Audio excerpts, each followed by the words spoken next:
Hola queridos amigos, muy feliz fin de la semana, casi estamos terminando ya por hoy. Feliz viernes para cada uno de ustedes. Es realmente un placer poder estar acompañándolos en este momento por medio de el programa Reavivados por su palabra, que hoy nos está invitando a estudiar el capítulo número 25 del libro de el profeta Jeremías.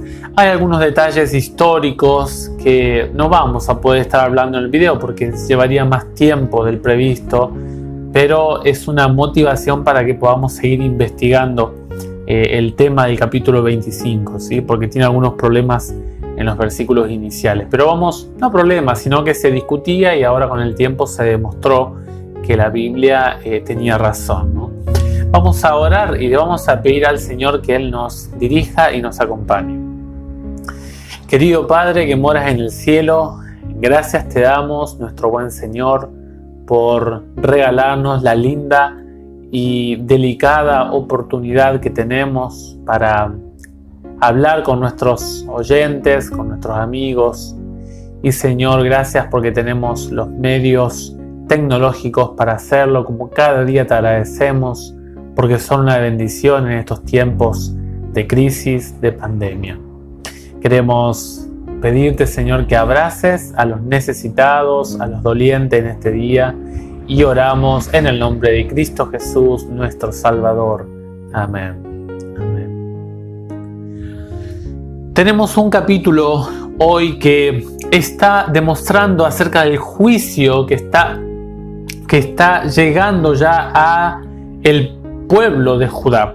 Es un capítulo que Jeremías ya está viendo las consecuencias, los juicios manifiestos o las repercusiones del juicio manifiesto de Dios.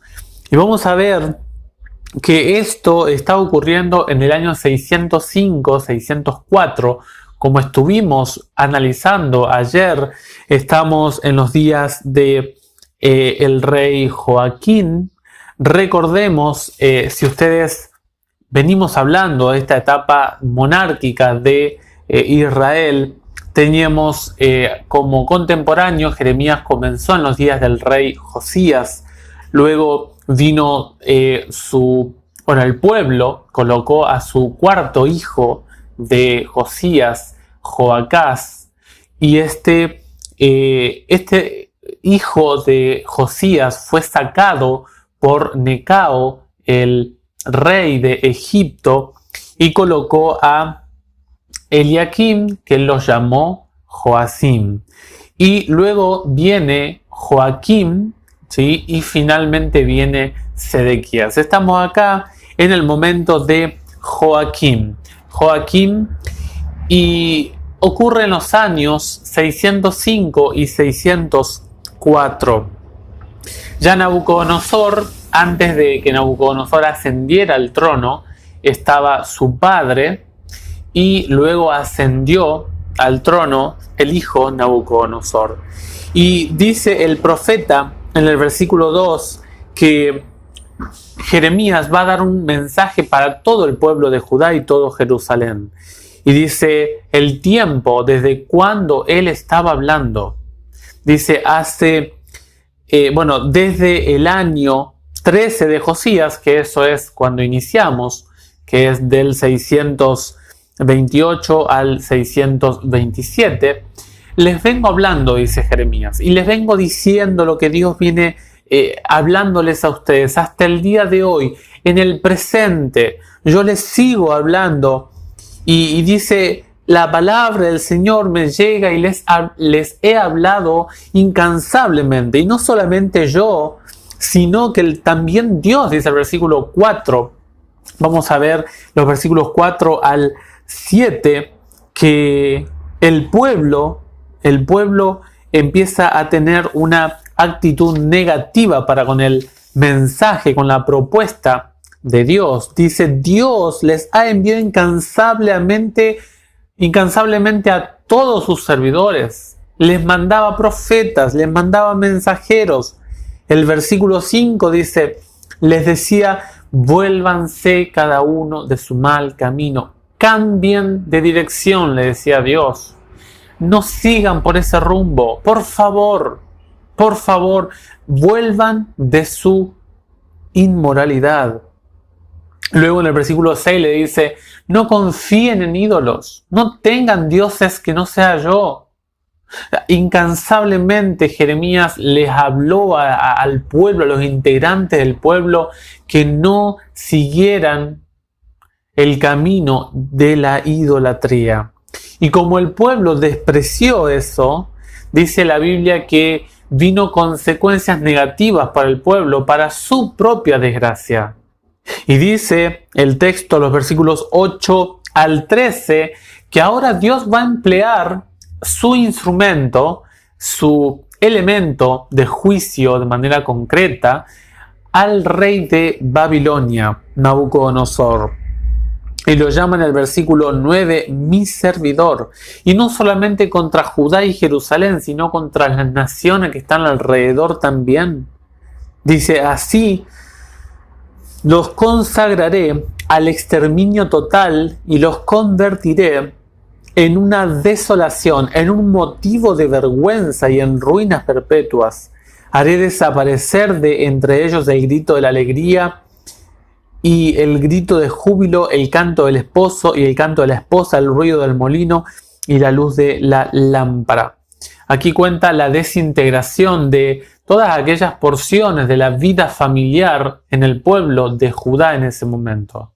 El encender la lámpara, el ruido del molino, la alegría del esposo, de la esposa, el júbilo familiar, son todos elementos que componen la rutina diaria, ¿no?, de la vida del pueblo. Y todo eso iba a caducar, dice Dios. Y dice, todo este país será una ruina y una devastación, y esas naciones servirán al rey de Babilonia durante 70 años. Estos 70 años, allí también se habla en Jeremías 29:10, y son del 605 al 536 a.C. Y vamos a ver, queridos amigos, que el error del pueblo de Judá no solamente afectó a él, porque eso hace el pecado, queridos amigos. Además de afectarlo a usted, afecta a lo que están a su alrededor. Y el pecado de Judá no fue la excepción, dice Dios. Pero cuando hayan pasado los 70 años, yo castigaré por su iniquidad al rey de Babilonia, que no ocurriría obviamente en los días de Nabucodonosor. Si miramos el libro de Daniel, ocurriría un poquito después, en el descendiente de Nabucodonosor, que fue Belsasar. Y dice, ¿no? Así también como el país de los caldeos, y los convertiré en desolaciones perpetuas. Y en el versículo 26 dice que luego de que el Babilonia ejerza dolor, hostigación, el cautiverio sobre su pueblo, van a ver que, dice, el rey de Sesac beberá después de ellos. Bueno, allí hay una conjugación lingüística de las letras, las consonantes, BBL, Babilonia, y se escribe SSK, ¿no? Sesac, pero básicamente lo que está hablando es tipo un acróstico lingüístico del cambio de la combinación de letras para hacer alusión a que Babilonia, bueno, habla Babilonia, ¿no? Y alude a que Babilonia, luego de ejecutar juicio contra el pueblo de Dios, también ella probaría la ira de Dios, porque los versículos 14 al 29 habla acerca de lo que va a hacer Dios para con las naciones al impartir su juicio a cada una de ellas. Y ahora Dios le dice a Jeremías, Jeremías, lanza la copa mía de mi ira y distribúyelas de manera simbólica. Muchas veces los profetas recibían órdenes de Dios que le decía, ve, cásate con una mujer adúltera, algo práctico, algo visible, algo que se actuaba, ¿no? Y lo mismo pasó con Jeremías. Dice, estas naciones, versículo 16, beberán, se marearán y se enloquecerán a causa de la espada que envío en medio de ellas. Dios en el versículo 17 le dice a Jeremías que haga este comportamiento actuado. Y en el versículo 18 indica de que el juicio, como dice el apóstol Pedro en primera de Pedro 4:17, dice que Dios primeramente va a hacer juicio con su pueblo, con sus reyes, con sus príncipes, con sus gobernantes. Va a hacer juicio con Judá primeramente.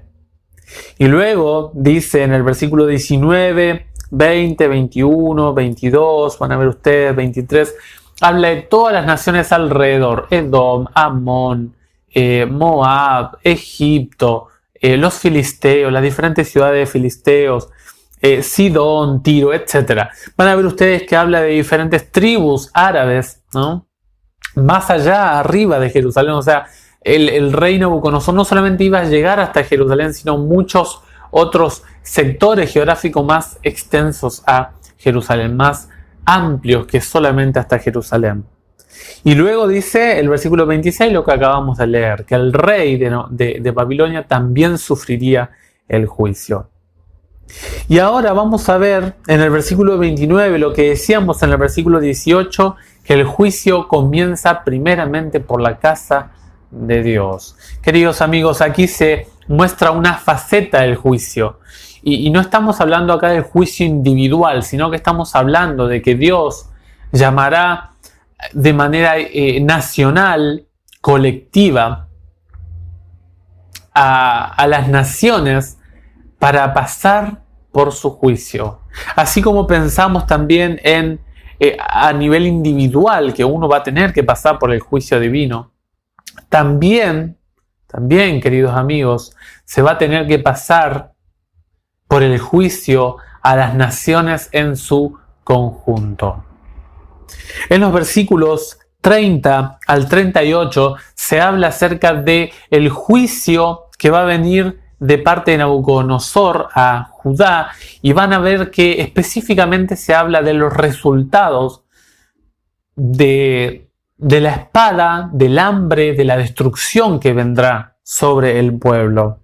El Señor, dice, ruge desde lo alto, desde su santa morada alza su voz, ruge con furia contra su redil, lanza un grito como los que pisan la uva contra todos los habitantes de la tierra. Aquí está la figura de los lagareros que cantaban. En Italia se practica mucho, ¿no? Esto de cantar mientras se pisa la uva, porque ya la uva está siendo, se le está sacando el jugo y se va a disfrutar del resultado de la uva, ¿no?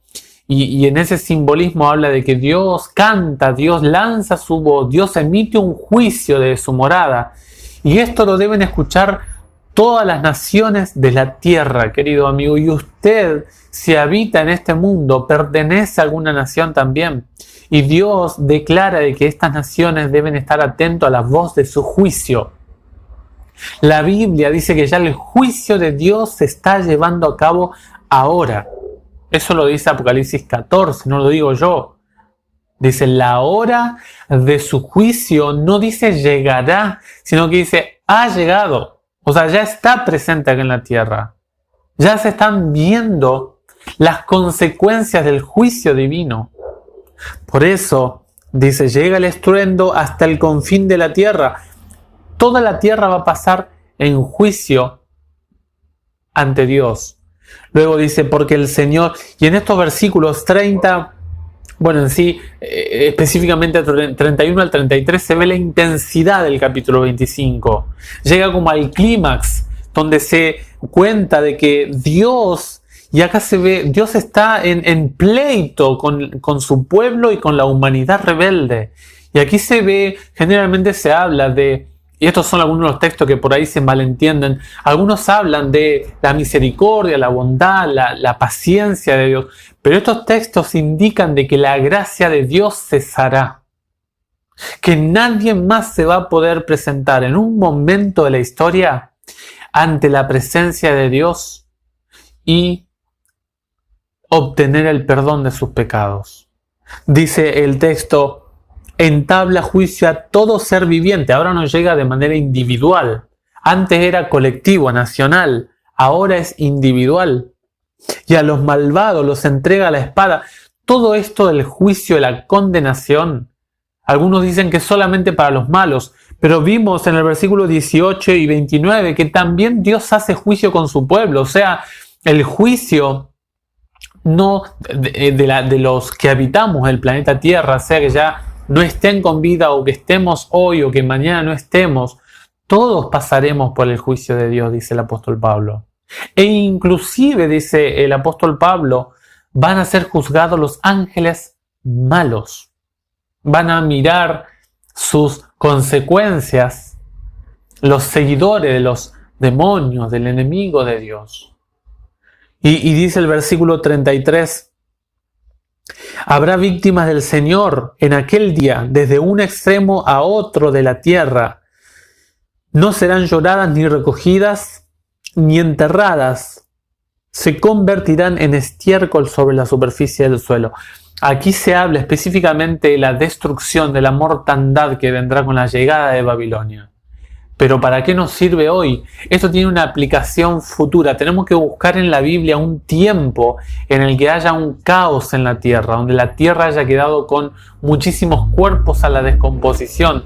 Y eso cabe solamente en el periodo milenial. Muchos hablan del milenio, que va a ser un momento de gloria, donde Jesús va a venir acá a la tierra y va a convivir con su pueblo y va a impartir con mano de hierro justicia. La Biblia me dice que en el milenio no quedará nadie en esta tierra y esta tierra va a ser un caos. Y noten ustedes que ahora le habla a los pastores. Por eso yo, gracias a Dios, no soy pastor. Digo gracias a Dios porque ojalá que nuestros sean conscientes de las consecuencias en este texto. No es muy difícil. Hay otros textos que son muy lindos para los pastores, ¿no? Pero este pasaje es muy difícil para el pastor, muy complicado. Porque aquellos que lideran al pueblo de Dios tienen que escuchar esto. ¿Saben por qué? Porque en la eternidad se valorará la pérdida o la salvación de una persona. Escuchen lo que les estoy diciendo, queridos amigos. Si usted tiene algún tipo de influencia, y por eso decimos no solamente para los pastores, sino que nos incluye a todos.